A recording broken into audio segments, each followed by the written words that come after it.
राज्य सभा की प्रासंगिकता. So what is common between राज्य सभा and legislative council? राज्य सभा क्या है? Do you think that legislative council is modeled exactly on राज्य सभा or they operate on different principles? So what is common? But what is the difference?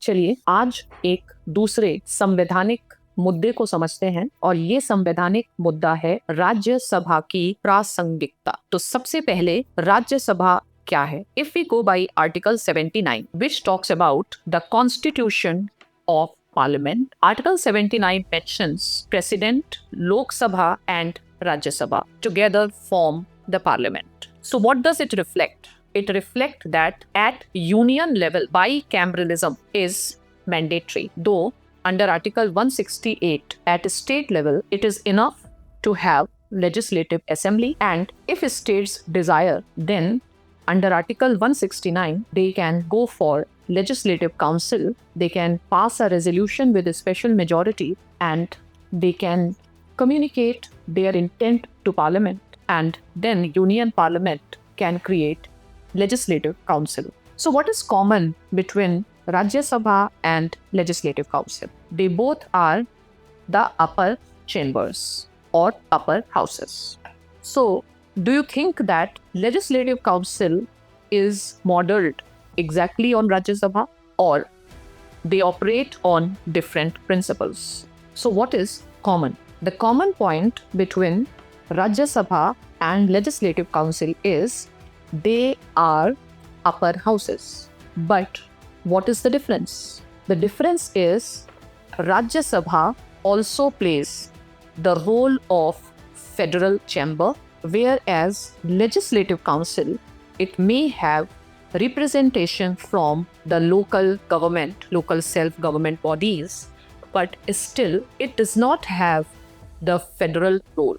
The reason being, India is a federation, but the three-tier federation, if we talk about federal principle, it is applied in center and state. For example, 7th schedule talks about the three list, but the municipalities and panchayats. Panchayats means their function or scope is in 11th schedule, and municipalities, their scope is in 12th schedule. But there is a fundamental difference. The fundamental difference is that panchayats and municipalities, they have only devolved powers.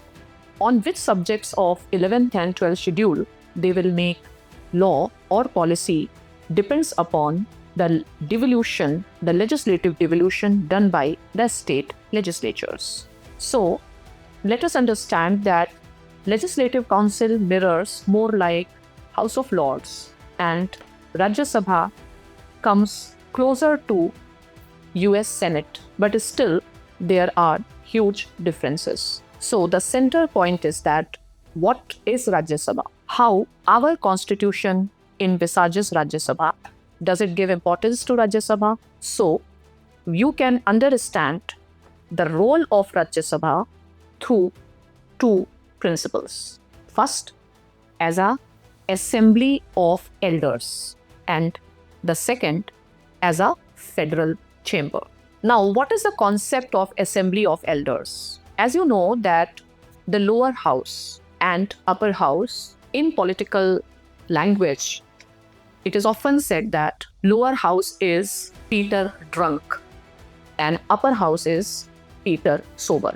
What does that mean? It means that the political class in lower house, because they are directly elected by the people, their orientation is more populist. So popular passion, they want to catch it. And therefore, number of times there is a possibility that the bills which are brought by the lower house, they may have element of populism which may not be good in the long term. And to act as a check and balance for populism, there is a provision for the upper house, assembly of elders. As you know that the qualifying age for Lok Sabha is 25 and whereas Rajya Sabha is 30. So in case of India, not big difference, but still there is a difference in the concept. Now let us understand the evolution of Rajya Sabha over a period of time, its journey, the controversies, and what should be the future idea of Rajya Sabha. तो सबसे पहले राज्य सभा को हम दो aspects में देखते हैं।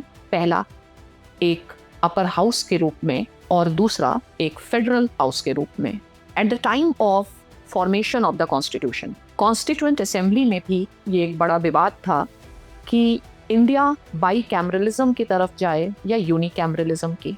रीज़न क्या था? एक ग्लोबल ट्रेंड है from bicameralism to unicameralism. ऐसा क्यों है? सबसे इम्पॉर्टेंट है economic factor. Means India as a poor country, bicameralism can be seen as luxury of rich nations. इसके साथ साथ जब भी हम अपर हाउसेस की बात करते हैं तो एक फ्रेंच स्कॉलर हैं एप सेज, उनकी बात बड़ी महत्वपूर्ण है और वो ऐसा कहते हैं कि इफ अपर हाउस सेज और disagree with lower house, then upper house is called as obstructionist. But if upper house supports or second lower house, then it is superfluous, and along with that the expenditure involved. तो यही वो मुद्दा था constituent assembly के सामने कि राज्यसभा रखी जाए या नहीं रखी जाए। अंततः निर्णय जो है वो हुआ by the union power committee, और इस कमेटी ने ये निर्णय लिया कि भले just as an upper house Rajya Sabha का सिग्निफिकेंस उतना नहीं हो, पर चूंकि भारत जो है वो एक फेडरल कंट्री है और इसलिए राज्यसभा यानी काउंसिल ऑफ स्टेट का होना आवश्यक है ताकि स्टेट्स का रिप्रेजेंटेशन वहाँ पर हो। तो यदि हम कॉन्स्टिट्यूएंट असेंबली के डिबेट्स पर जाएं तो ये समझा जा सकता है कि राज्यसभा का जो इनविसाज्ड रोल था वो क्या था? As a representative of states. पर प्रश्न उठता है कि क्या राज्यसभा वास्तव में उस भूमिका का निर्वहन करती है या नहीं करती है? इस संदर्भ में एक इंस्टीट्यूशन के रूप में राज्यसभा का डेवलपमेंट कैसे हुआ? सबसे पहले हम देखते हैं कि आरंभिक चरणों में भारत में था वन पार्टी डोमिनेंट सिस्टम या कांग्रेस सिस्टम, और चूंकि कांग्रेस सिस्टम था तो जो एक चेक एंड बैलेंसेस वाली भूमिका थी वो शायद एक्सपेक्टेड नहीं थी उस सिनारियो में।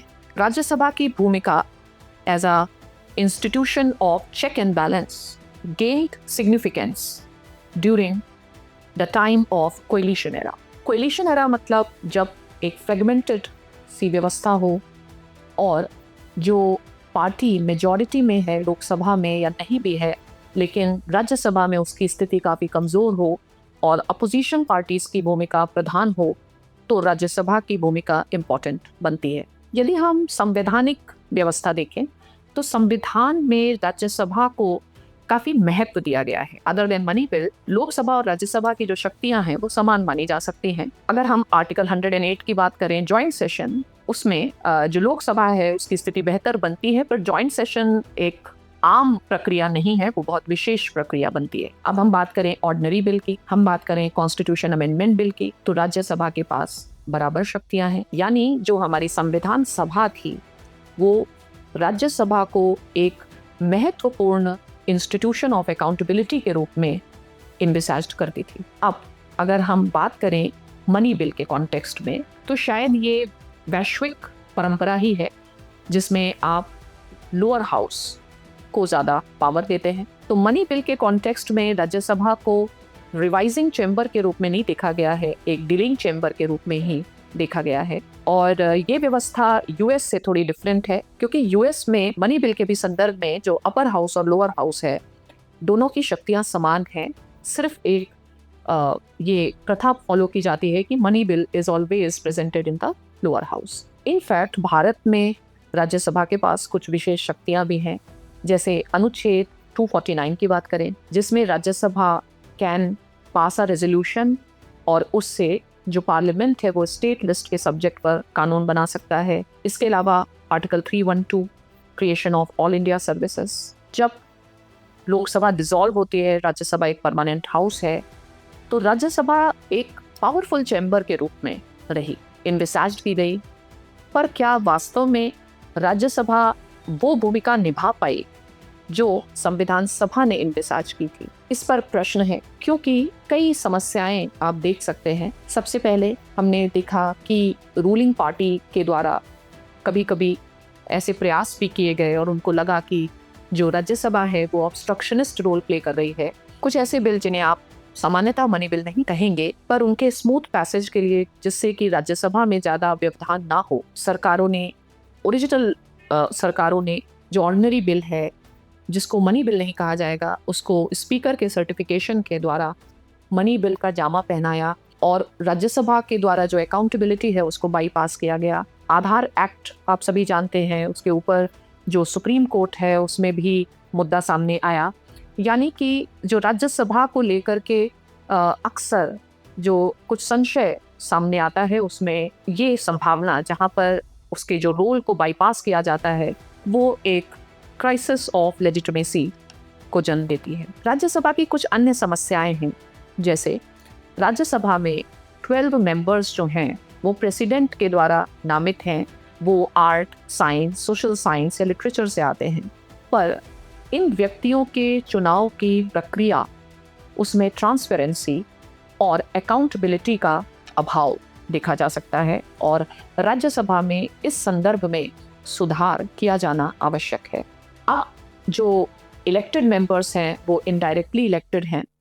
सन 2003 में राज्यसभा के इलेक्शंस को लेकर कुछ चेंजेस किए गए। सन 2003 में आरपीए में परिवर्तन किया गया और राज्यसभा में यदि आप राज्यसभा के इलेक्शन के लिए जो डोमिसाइल की अनिवार्यता थी उसे समाप्त किया गया। ओपन बैलेट इंट्रोड्यूस किया गया। इन रिफॉर्म्स को Kuldeep Nair versus union of India case में चुनौती दी गई। हालांकि माननीय सुप्रीम कोर्ट के द्वारा ये दोनों ही जो अमेंडमेंट्स थे आरपीए में, इन्हें उचित ठहराया गया। पर मेरा मानना ऐसा है कि वर्तमान में ये आवश्यकता है कि इस पर फिर से पुनर्विचार किया जाए, क्योंकि राज्यसभा की जो भूमिका थी कॉन्स्टिट्यूएंट असेंबली के पर्सपेक्टिव से, वो एक फेडरल चैम्बर के रूप में थी और जब आप डोमिसाइल को हटा देते हैं तो उसकी जो एक स्टेट को लेकर के अकाउंटेबिलिटी है उस पर एक प्रश्न चिन्ह लगता है। ओपन बैलेट भी विवादों के घेरे में आया, क्योंकि ओपन बैलेट यानी आपके ऊपर एंटी डिफेक्शन लॉ लग सकता है। राज्यसभा के सदस्यों पर भी एंटी डिफेक्शन लॉ लगता है और एंटी डिफेक्शन लॉ अपने आप में एक काफ़ी विरोधाभास से भरा हुआ एक्ट है। तो मेरा एक दूसरा प्रश्न ये है कि जब राज्यसभा सरकार को गिरा नहीं सकती है, वोट ऑफ नो कॉन्फिडेंस नहीं आ सकता है, तो राज्यसभा में एंटी डिफेक्शन लॉ लगना क्या ये उचित है? क्या हमें इस पर पुनः विचार नहीं करना चाहिए? इसके साथ साथ माननीय न्यायपालिका ने स्पष्ट किया कि राज्यसभा के इलेक्शंस में अगर क्रॉस वोटिंग होती है तो एंटी डिफेक्शन लॉ के अंतर्गत इसके कारण डिस्क्वालिफिकेशन नहीं बनेगी, जो एक अच्छा निर्णय कहा जा सकता है। पर अभी भी ये जो निर्णय है फुल प्रूफ निर्णय नहीं कहा जाएगा। क्यों? क्योंकि एंटी डिफेक्शन लॉ के अंतर्गत ये प्रावधान है कि यदि आपकी पॉलिटिकल पार्टी को लगता है कि आपने वॉलंटरी रिटायरमेंट दिया है या वॉलंटरली आप उस पार्टी के सदस्य नहीं हैं और उसके लिए फॉर्मल त्यागपत्र नहीं भी दिया है, तो भी ऐसा माना जा सकता है और डिफेक्शन के आधार पर आपकी सदस्यता को समाप्त किया जा सकता है। तो ये आवश्यक है कि हम राज्यसभा को एक फेडरल चैम्बर के रूप में देखें।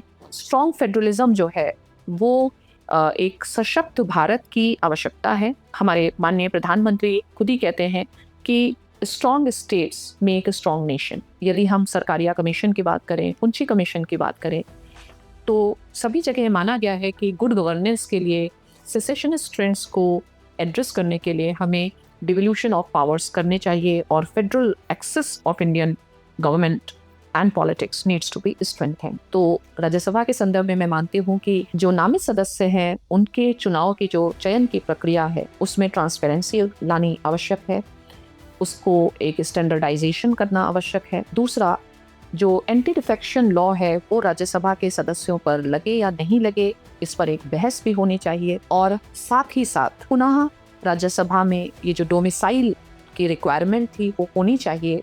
और वर्तमान में जो राज्यसभा है वो हाउस ऑफ लॉर्ड को ज़्यादा शो करती है बजाय सेनेट को। तो भारत में एक स्ट्रॉन्ग फेडरलिज्म के लिए हम राज्यसभा को काफ़ी कुछ यूएस सेनेट की डायरेक्शन में ले जा सकते हैं। यूएस सेनेट में अब जो भी सेनेटर्स हैं उनके लिए डायरेक्ट इलेक्शन की व्यवस्था है। प्रत्येक स्टेट को हम 2, जैसे यूएस में हर स्टेट की सीट्स इक्वल हैं, तो भारत में भी ऐसा किया जा सकता है। कहीं ना कहीं जो फेडरल स्ट्रक्चर है उसको स्ट्रॉन्ग करने की आवश्यकता है। और साथ ही साथ ये भी आवश्यक है कि मनी बिल के रूप में हमने देखा कि एक प्रयास होता है राज्यसभा को बाईपास करने का। तो इसको अवॉइड करने के लिए अमेरिका जैसी ये व्यवस्था लाई जा सकती है। अमेरिका में सेनेट और हाउस ऑफ रिप्रेजेंटेटिव दोनों के पास मनी बिल के संदर्भ में भी इक्वल पावर्स हैं। और एक कन्वेंशन है जो ग्लोबल है कि money bill is always introduced in lower house. आशा करते हैं कि राज्यसभा से संबंधित जिन मुद्दों को मैंने उभारने की कोशिश की है, जिन पॉइंट्स पर मैंने बात करने की कोशिश की है, वो एक स्वस्थ परिचर्चा को जन्म देंगे। और इसके द्वारा जो हमारा संविधान है, इसके द्वारा संविधान की जो आत्मा है और भारत की जो डेमोक्रेसी है वो और स्ट्रॉन्ग बनेगी। भारत में गुड गवर्नेंस आएगा और we will grow stronger as a nation. मेरी इस सोच पर आपके क्या विचार हैं? आप शेयर करें, मुझे पसंद आए आप शेयर करें, मुझे अच्छा लगेगा। क्योंकि संविधान जो है वो इंडिया का कॉर्नर स्टोन है, corner stone of the nation है। और कॉन्स्टिट्यूशनल लिटरेसी और कॉन्स्टिट्यूशन की समझ ये हर नागरिक के लिए आवश्यक है और ये उनका अधिकार है। जय हिंद, जय भारत।